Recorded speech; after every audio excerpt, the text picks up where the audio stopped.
बच्चों, हम लोग पिछले लेक्चर पे कोऑर्डिनेशन केमिस्ट्री देख रहे थे। कुछ चीजों के बारे में पढ़ा गया था, जनरल इंट्रोडक्शन। आज हम लोग उसके आगे की चर्चा करते हैं। आज हम लोग जैसे कुछ टर्मिनोलॉजी यूज करेंगे, उन पे चर्चा कर लेते हैं। जैसे सेंट्रल एटम क्या होता है, तो यहाँ पर देखें, metal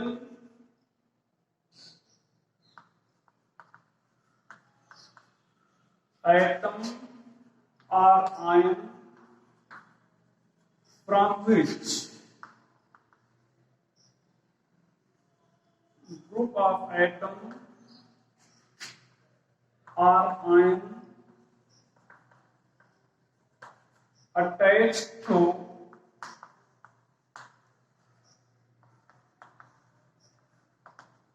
coordinate bond is known as central atom। तो सेंट्रल एटम जो होते हैं मेटल एटम हो सकते हैं या आयन हो सकते हैं, जिससे कई ग्रुप ऑफ एटम या आयन कोऑर्डिनेट बॉन्ड से जुड़े होते हैं। ऐसे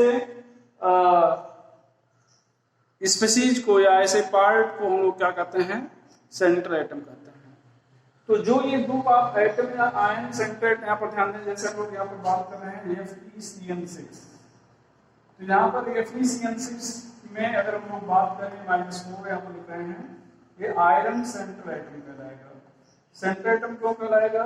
क्योंकि इससे कई ये ग्रुप ऑफ एटम है, बल्कि आयन कह लिया जाए। देखें यहाँ पर आयरन से ये Cn- और 6 Cn- है, ये कोऑर्डिनेट बॉन्ड से जुड़े हुए हैं। तो चूंकि यहाँ पर कई ग्रुप ऑफ एटम या आयन कोऑर्डिनेट बॉन्ड से जुड़े हुए हैं, इसलिए इस आयरन को आप क्या कहेंगे, सेंट्रल एटम कहेंगे।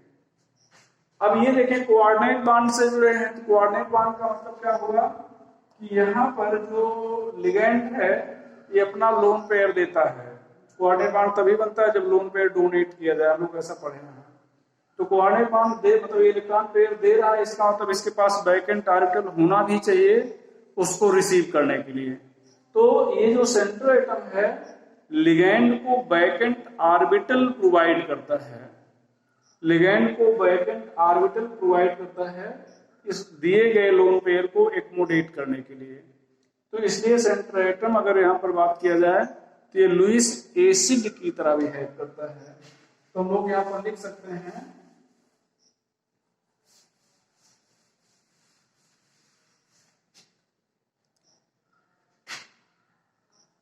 central atom provide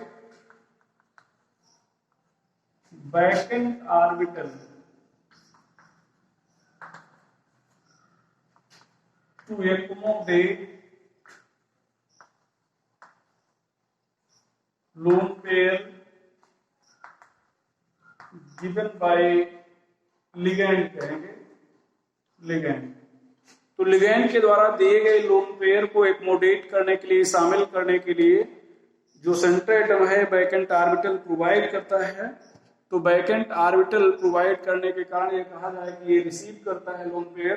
तो लोन पेयर रिसीव करने वाले को हम लोग लुईस एसिड कहते हैं। So central atom acts as Lewis acid, इसलिए सेंट्रल एटम लुईस एसिड की तरह बिहेव करेगा। अब हम लोग चर्चा करेंगे लिगेंड पे।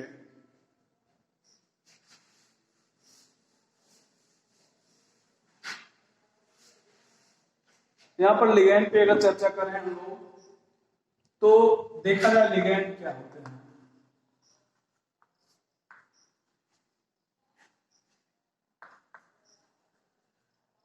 दो स्पेसीज में मॉलिक्यूल हो सकता है और आयन हो सकता है, which is attached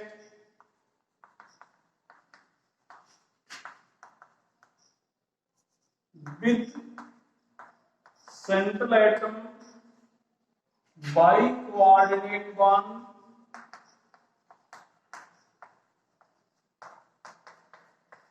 is known as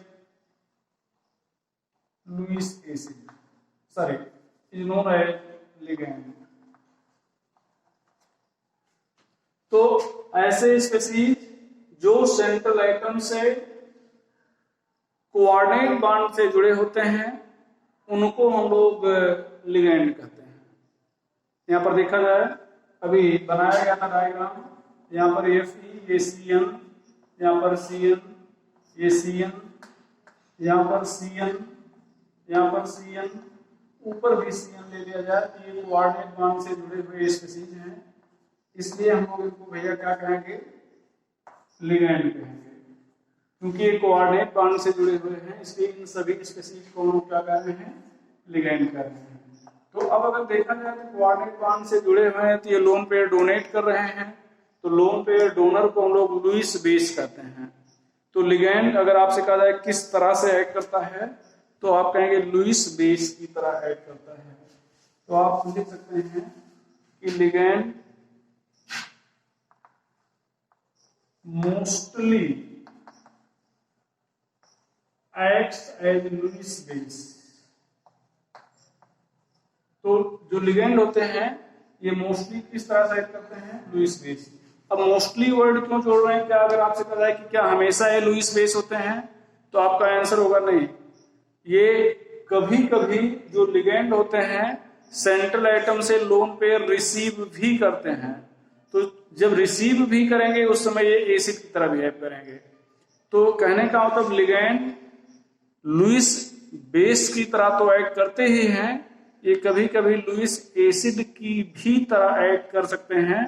तो अगर करेक्ट आंसर पूछा जाए तो आप कहेंगे कि लिगैंड में acts as Lewis acid or base, Lewis acid or base. तो लिगैंड जो है ये लुईस एसिड या बेस दोनों की तरह एक्ट कर सकते हैं, ये करेक्ट आंसर होगा। चलो देखते हैं अब लिगैंड के बारे में। लिगैंड जो लोन पेयर डोनेट करता है तो कितने लोन पेयर डोनेट कर रहा है इसके बेस पे अगर आप चर्चा करें तो लिगैंड कई टाइप के हो सकते हैं। तो on the basis of lone pair, on the basis of number of lone pair donated by ligand, it may be of following type. It may be of following type. पहला भैया monodentate,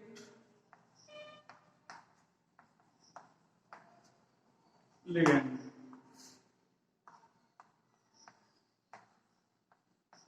which donate to one lone pair. Monodentate ligand, तो ऐसे ligand जो एक lone pair donate करते हैं उन्हें monodentate ligand कहते हैं।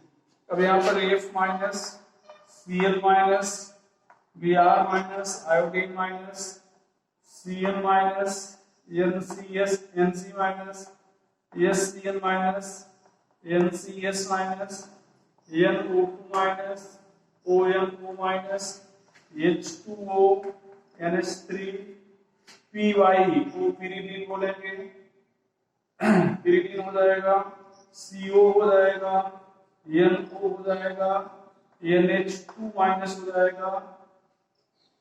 ये सब जो हैं बहुत सारे हैं, तो ये सब क्या कहलाएंगे भैया, मोनोडेंटेट लिगैंड कहलाएंगे, क्योंकि ये एक लोन पेयर डोनेट करेंगे। आगे हम लोग देखते हैं बाइडेंटेट लिगैंड। बाइडेंटेट लिगैंड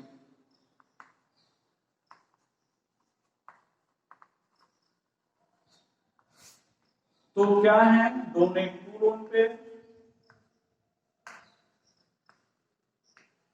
तो ऐसे लोन मतलब लिगैंड जो दो लोन पेयर डोनेट करते हैं उनको हम लोग बाइडेंटेट लिगैंड कहते हैं। अब यहां पर ध्यान दिया जाए बाइडेंटेट लिगैंड में, तो पहला हम लोग लिख रहे हैं एथिलीन डाइएमीन। एथिलीन डाइएमीन को EN से रिप्रेजेंट करते हैं, इसका फार्मूला CH2NH2 होता है। यहाँ पर चूंकि दोनों डोनर एटम सेम हैं, बाकी सारी चीजें भी सेम हैं, इसलिए इसको सिमेट्रिकल बाइडेंटेट लिगेंड भी कहेंगे। तो सिमेट्रिकल बाइडेंटेट लिगेंड होने का मतलब दोनों इक्वल हाफ में डिवाइड किया जा सके, तो उसको सिमेट्रिकल बाइडेंटेट लिगेंड कहेंगे। तो ये हो जाएगा। दूसरा हो जाएगा ऑक्जिलेट आयन। यहां पर C2O4 डबल माइनस, इसको आप CO double minus CO double minus ऐसे लिख सकते हैं। इसको रिप्रेजेंट करते हैं OX ऑक्स से। यहां पर भी इक्वल हाफ में डिवाइड कर सकते हैं, दोनों एटम सेम हैं, इसलिए इसको भी सिमेट्रिकल बाइडेंटेट लिगेंड कहेंगे। तीसरा एथिलीन डाइमीन ले लिया जाए, हो गया सॉरी ग्लाइसिनेट आयन ले लिया जाए, ग्लाइसिनेट आयन। तो यहां पर हो जाएगा भैया CH2NH2, ये हो जाएगा COO माइनस। तो यहाँ पर एक डोनर एटम नाइट्रोजन है, दूसरा डोनर एटम ऑक्सीजन है, तो इसको अनसिमेट्रिकल बाइडेंटेट लिगेंड कहेंगे, रिप्रेजेंट करेंगे GLY से। ये अनसिमेट्रिकल बाइडेंटेट लिगेंड है। अच्छा, कई बार जब हम लोग कंपाउंड बनाते हैं तो यहाँ पर GLY, ज्यादातर तो GLY ही लिखा मिलेगा, और जब स्ट्रक्चर बनाते हैं तो इसको पूरा ना जोड़ के, जैसे यहाँ पर मेटल एटम या सेंटर एटम है, तो यहाँ पर केवल डोनर एटम को दिखाते हैं, जैसे N दिखा दिए और O दिखा दिए। तो यहाँ पर N और O दिखा दिए, तो इसको हम लोग ग्लाइसिनेट आयन मान लेंगे। पूरा ये स्ट्रक्चर नहीं बनाएंगे, बस केवल डोनर एटम को ही दिखा देते हैं, बाकी चीजों को छोड़ देते हैं। तो इसको भी हम लोग ग्लाइसिनेट आयन मानेंगे। तो ऐसा भी अगर कहीं रिप्रेजेंटेशन मिले तो आप उसके लिए परेशान नहीं होंगे। अच्छा, एक और चीज देख लीजिएगा, यहाँ पर जो OX है या ऑक्जिलेट आयन है, ऐसे लिखे मिलता है, तो यहाँ पर कोई चार्ज तो नहीं दिख रहा है, लेकिन हमें इन चार्ज की आवश्यकता है। जब नेमिंग करते हैं ऑक्सीडेशन नंबर लिखना पड़ता है, वैसे ऑक्सीडेशन नंबर निकालते हैं, प्राइमरी सेकेंडरी बैलेंसिंग निकालना होता है, तो उन सब के लिए हमें मतलब ये जो चार्ज कितना है ये मालूम होना चाहिए। तो इसको अब आप अभी से याद रखेंगे, जैसे यहाँ पर 2 माइनस है, यहाँ पर 1 माइनस है, तो किस पर क्या चार्ज है आप इसको भी याद रखेंगे। अगला एग्जाम्पल देखा जाए, यहां पर हम लोग एक और लिख रहे हैं CH3 C, यहाँ पर डबल बॉन्ड N, यहाँ पर OH, यहाँ पर C, यहाँ पर डबल बॉन्ड N, यहाँ पर O माइनस, यहाँ पर CH3।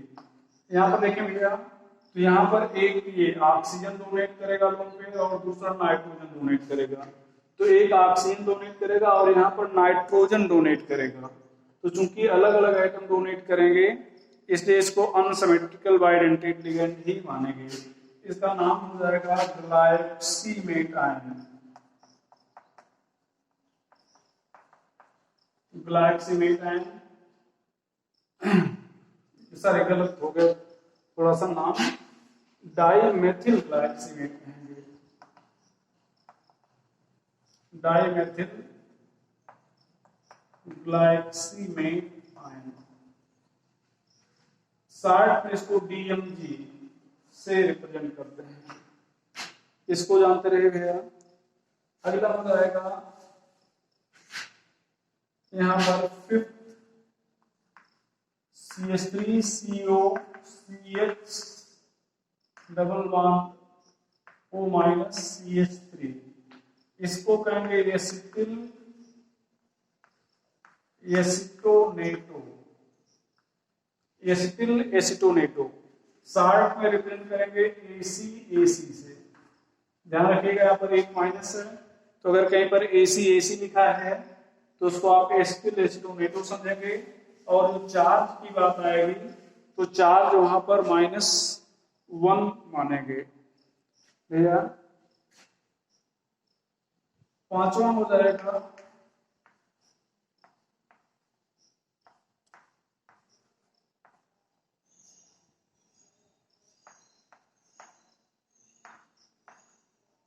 इसको डाई पायरिल कहेंगे,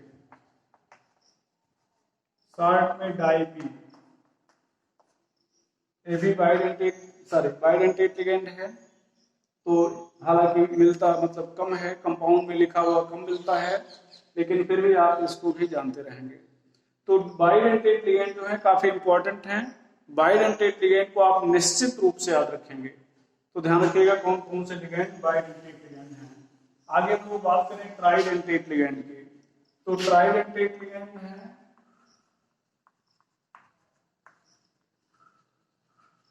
ट्राइडेंटेट लिगेंड, यहाँ पर हो जाएगा डोमेन 3 लोन पेयर। तो यहां पर एक और बढ़ा दिया जाए, एक और बढ़ा देते हैं, देखें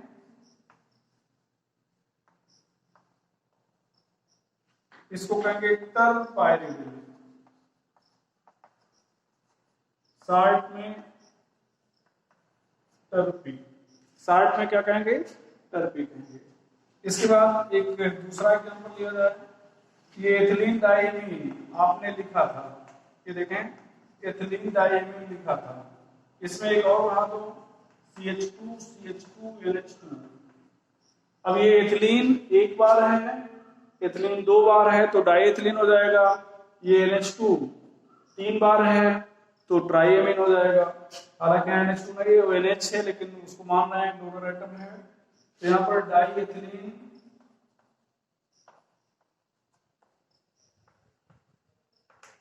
ट्राइएमीन हो जाएगा। आगे भैया टेट्राडेंटेट लिगेंड की बात करें हम लोग,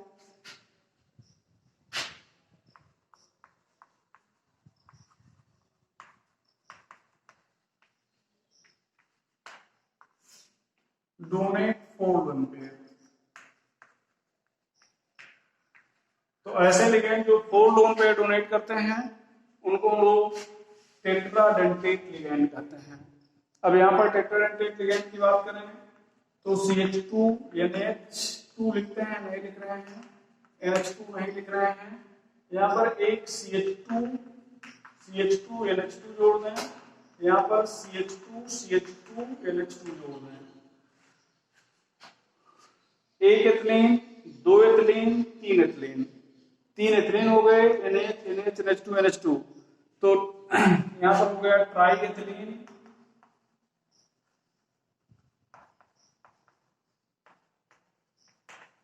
टेट्राएमीन, ट्राई एथिलीन टेट्राएमीन। एक और हो जाएगा भैया, यहां पर देखा जाए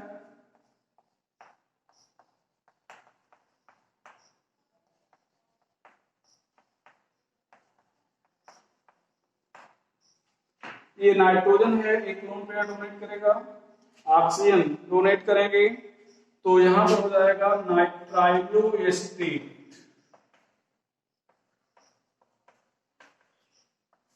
नाइट्राइलो एस्टेट कहेंगे इसको। तो ये है दोनों जो है टेट्राडेंटेट लिगेंड कहलाएंगे।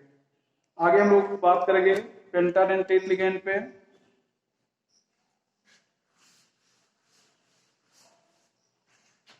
पेंटाडेंटेट लिगेंड,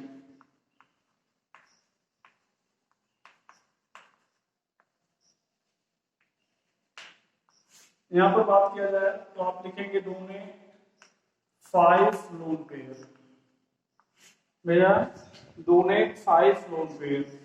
अब यहाँ पे हम लोग अगर पेंटा पे बात करें भैया, तो यहाँ पर हम लोग लिख रहे हैं CH2 ये नाइट्रोजन जोड़ दिए, यहाँ पर एसिटिक आयन जोड़ रहे हैं,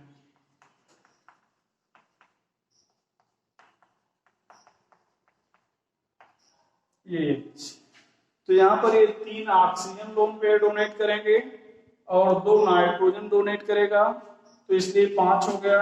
इसका नाम है एथिलीन, ये हो जाएगा डाइएमीन, और 3 बार है क्या एसिटेट, तो इसको हम लोग कहेंगे ethylene diamine try acetate, ethylene diamine try acetate. अब साल्ट में अगर इसको लिखें तो लोग EDTA लिख सकते हैं, EDTA लिख सकते हैं, लेकिन ध्यान रखिएगा इस पर -3 है तो यहाँ पर -3 लिखेंगे। अब हम लोग हेक्साडेंटेट की बात करें तो हेक्साडेंटेट लिगेंड क्या होगा? Hexadentate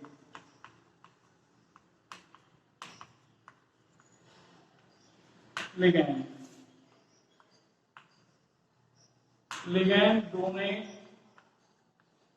6 loan pair. तो यहां पर ध्यान दें बेटा, ये 5 को डोनेट किया था, इस एक को हम लोग फिर से कन्वर्ट कर दें किसमें? एसीटेट आयन में, तो ये हो जाएगा हेक्साडेंटेट। यहाँ पर 2 नाइट्रोजन और 4 ऑक्सीजन डोनेट करेंगे, तो इसको हम लोग कह सकते हैं एथिलीन डाइएमीन टेट्राएसिटेट। शॉर्ट में इसको भी EDTA कहेंगे। अब समस्या ये हो जाएगी कि EDTA लिखा है तो हम लोग टेट्रा पेंटा माने या हेक्सा माने, तो यहाँ पर -4 होगा। तो अगर -4 लिखा है तो हेक्सा मानेंगे, -3 लिखा है तो पेंटा मानेंगे, कुछ नहीं लिखा है तब भी हम लोग हेक्सा मानेंगे। मतलब ये ज्यादा फ्रिक्वेंटली हम लोग इसका यूज करते हैं, इसलिए अगर कुछ नहीं लिखा है तब भी हम लोग उसको हेक्सा मानते हैं। तो इस चीज को भैया जानते रहेगा। On the basis of number of lone pair donated bye ligand, तो इसके बेस पर कितने हो सकते हैं आपको बता दिया गया। फ्यू अदर लिगेंड,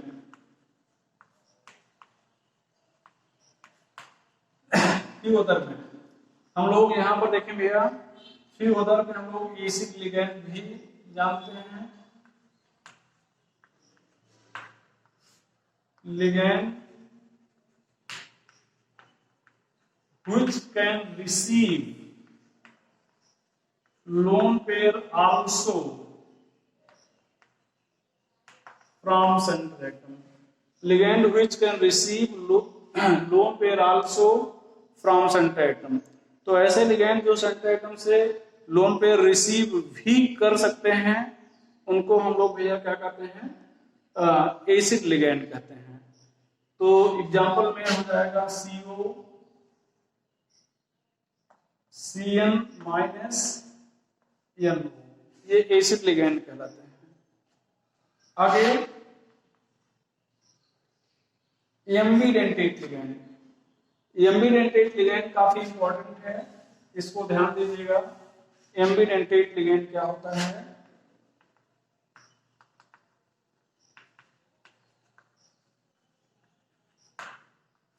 तो यहां पर बात किया जाए तो आप कहेंगे monodentate ligand which has 2 donor center.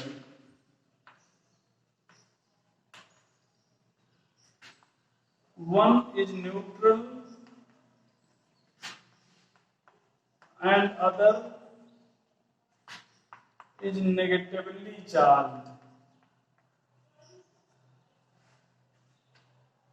Monodentate ligand which has 2 donor center, one is neutral and other is negatively charged, is known as ambidentate ligand. तो ऐसे लिगेंड को हम लोग ambidentate ligand कहते हैं। अच्छा, ये न्यूक्लियोफाइल की तरह ऐड करते हैं जो लिगेंड होते हैं, इसलिए हम लोग इनको ambidentate न्यूक्लियोफाइल भी कहते हैं। चर्चा करेंगे जब न्यूक्लियोफाइल पे चर्चा होगी। बहुत ज्यादा नहीं है, लगभग 6 हैं ये। CN-, NC-, SCN-, NCS-, NO2-, ONO-, यही 6 हैं जो एम्बिडेंटेट लिगेंड हैं। अब जैसे कार्बन की बात करें, ये देखें नाइट्रोजन, कार्बन के पास 4 इलेक्ट्रॉन होता है, एक माइनस के कारण 5 हो गया, 5 हो गया। अब 3 ये शेयर कर लिए, दोनों मिलके दोनों का ऑक्टेट कंप्लीट हो गया। नाइट्रोजन के पास भी लोन पेयर है, कार्बन के पास लोन पेयर है, दोनों अपना अपना लोन पेयर डोनेट कर सकते हैं। दोनों एक साथ अपना लोन पेयर डोनेट नहीं करेंगे, अलग अलग समय में ही डोनेट करेंगे। तो अलग अलग समय में डोनेट करेंगे, इसलिए एक ही डोनेट करेगा, इसलिए मोनोडेंटेट लिगेंड है। प्रश्न उठता है कि क्यों एक साथ नहीं डोनेट करेंगे? एक साथ डोनेट करेंगे तो जो एक रिंग बनेगी जो ट्राई साइक्लिक, मतलब 3 मेंबर की होगी, और 3 मेंबर की साइकिल स्टेबल नहीं होती है, तो स्टेबिलिटी के पॉइंट ऑफ व्यू से दोनों एक साथ डोनेट नहीं करेंगे। ये हो गया भैया, ये हो गया एम्बीडेंटेट लिगैंड। अब हम लोग फ्लेक्सीडेंटेट लिगैंड की बात करें।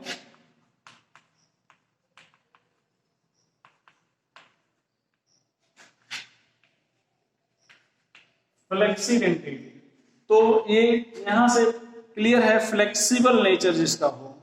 फ्लेक्सिबल नेचर का मतलब अकॉर्डिंग टू नीड जो इलेक्ट्रॉन पेयर डोनेट करे। 2 की नीड है तो 2 डोनेट करे, 3 की नीड है तो 3, 5 की नीड है तो 5। तो ligand which has flexible property tendency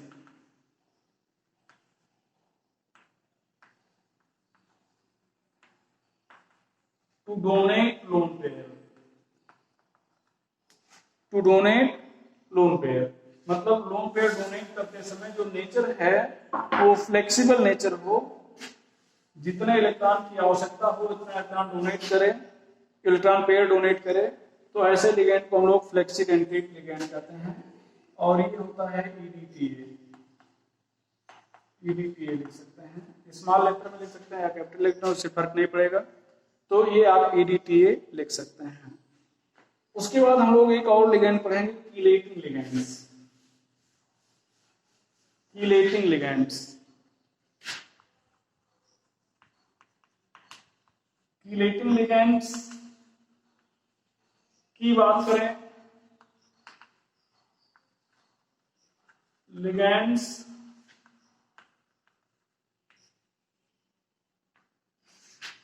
which can form cyclic structure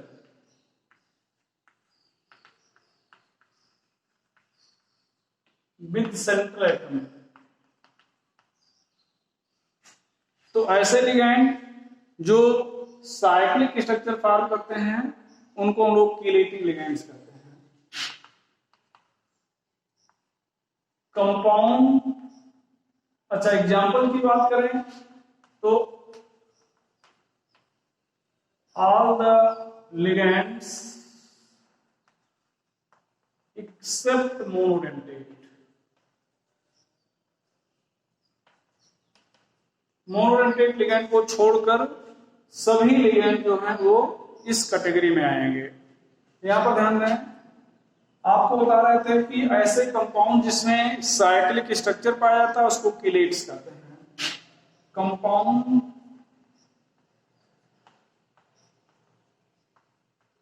which has cyclic structure is known as chelates। तो ऐसे कंपाउंड जिसमें साइक्लिक स्ट्रक्चर पाया जाता है उसको हम लोग कीलेट्स बोलते हैं। यहां पर देखें भैया, यहां पर जैसे NiGly बोल्ड ट्वाइस लिखा गया है। तो अब यहां पर अगर हम लोग देखें, चर्चा करें, तो ये Ni है, ये Gly बाइडेंटेट लिगैंड है, अभी आपने देखा था NH2CH2CO यहाँ पर O माइनस। अब ये ध्यान दें, ये यहाँ पर ये नाइट्रोजन अपना लोन पेयर डोनेट किया और ये ऑक्सीजन अपना लोन पेयर डोनेट किया। यहाँ पर फिर लिख लेंगे NH2CH2, यहाँ पर COO माइनस, ये नाइट्रोजन डोनेट करेगा, ये ऑक्सीजन डोनेट करेगा। तो ये देखें यहाँ पर ये जो लिगैंड था ये निकल के साथ ऐसे अगर आप देखें तो ये साइक्लिक स्ट्रक्चर बना रहा है, इसलिए इस ग्लाइसिनेट आयन को हम लोग कीलेटिंग लिगैंड्स कहेंगे और इस पूरे कॉम्प्लेक्स को हम लोग कीलेट्स कहेंगे। अच्छा, जो कीलेट्स होते हैं उनकी स्टेबिलिटी नॉर्मल कॉम्प्लेक्स के कंपैरिजन में ज्यादा होती है। कीलेट्स की जो स्टेबिलिटी होती है वो नॉर्मल कॉम्प्लेक्स के कंपैरिजन में ज्यादा होती है, क्योंकि जब कीलेट्स बनते हैं तो सिस्टम की एंट्रोपी बढ़ जाती है, तो सिस्टम की एंट्रोपी बढ़ जाने से उनकी स्टेबिलिटी बढ़ जाएगी, मतलब उनके फॉर्मेशन की स्पॉन्टेनिटी बढ़ जाएगी, मतलब स्टेबिलिटी बढ़ जाएगी। अच्छा, अब यहाँ पर एक और चीज, जैसे यहाँ पर देखें 1 2 3 4 5, ये 5 मेंबर्ड रिंग है। कभी कभी 5 मेंबर्ड रिंग बनेगा, कभी कभी 6 मेंबर्ड रिंग बनेगा। तो अगर ये नेगेटिवली चार्ज लिगेंड है तो 5 मेंबर्ड रिंग ज्यादा स्टेबल होगी। ये जो लिगेंड है अगर ये नेगेटिवली चार्ज है तो 5 मेंबर्ड रिंग मोर स्टेबल होगी। और अगर ये जो साइक्लिक रिंग है, मतलब ये जो लिगेंड है वो अनसैचुरेटेड है, तो 6 मेंबर्ड रिंग ज्यादा स्टेबल होगी, क्योंकि वहां पर रेजोनेंस आ जाएगा। तो 6 membered ring is more stable in the case of ligand where it is unsaturated, like in case of ACAC। और 5 membered ring is more stable in case where ligand is negatively charge. तो चलिए आज की बात यहीं पे खत्म करते हैं। अगला लेक्चर, आगे की बातें अगले लेक्चर में। ठीक है।